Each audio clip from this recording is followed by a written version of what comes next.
Good morning, Digit fam. Adam Doud here with another serving of all the tech news you need to know. I'm in the middle of planning my family vacation for the summer, and I gotta tell you folks, I'm getting pretty excited. I could tell you the details, and maybe I will, but for now, let's just say it would be a good idea for me to start up those Duolingo Spanish lessons again, muy rapido. But for now, it is January 15th, 2020, and this is your Digit Daily. We're still in the post-CES decompression cycle where we take in everything that we learned at CES and figure out what it means for the average consumers like you and me. And Gizmodo has this post-game analysis for you. The TV technology we saw at the world's largest consumer electronics show is not as amazing as TCL and LG and Samsung want you to think it is. I mean, maybe it's amazing, but is it practical? Adam Clark at Gizmodo explains, quote, "There is a new generation of TVs that offer 8K resolution, speakers embedded in the screen, and new display technology like microLED. This was all on display at CES, although it seems useless for the average person. There's not much 8K content to display on fancy new 8K TVs. Most reasonable people use soundbars instead of their TV speakers, and microLED technology still isn't ready for prime time. That means that most of what major TV makers are putting out on the market is just a slightly upgraded version of what they offered last year and the year before. And all those older TVs are cheaper than ever." So, long story short, the new TV tech at CES was neat and pretty, but not revolutionary, and kind of flies in the face of what people are doing today. And here's the kicker. TV makers know this. Oliver Semino, head of project management at TCL, said that 8K content won't be coming from anywhere but YouTube for the next 1 to 2 years. Buying an 8K TV today is all about future-proofing for tomorrow, and there is a certain logic there. We're not talking about smartphones.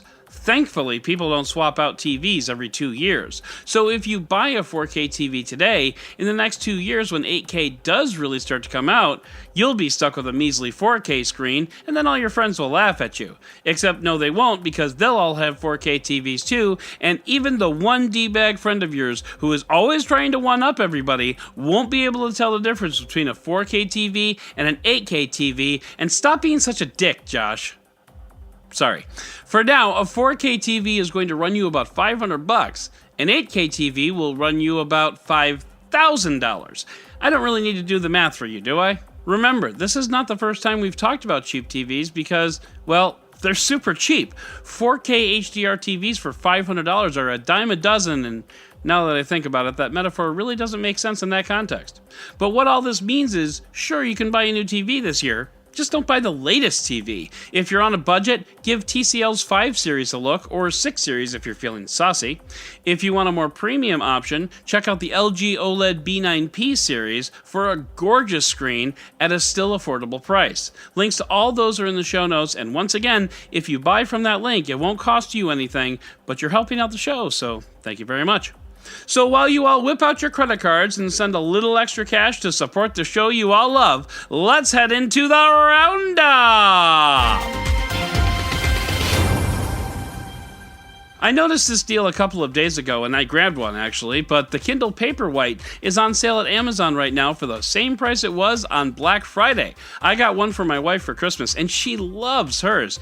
And my New Year's resolution to read more is panning out very well. I've already got about 700 pages under my belt. So I grabbed one for me too. And it wasn't lost on me that this, air quotes, generous Christmas gift that I gave my wife is the same thing I got for myself on an average Tuesday. But as far as I can tell, my wife hasn't picked up on that yet, so I'm in the clear. Just don't tell her.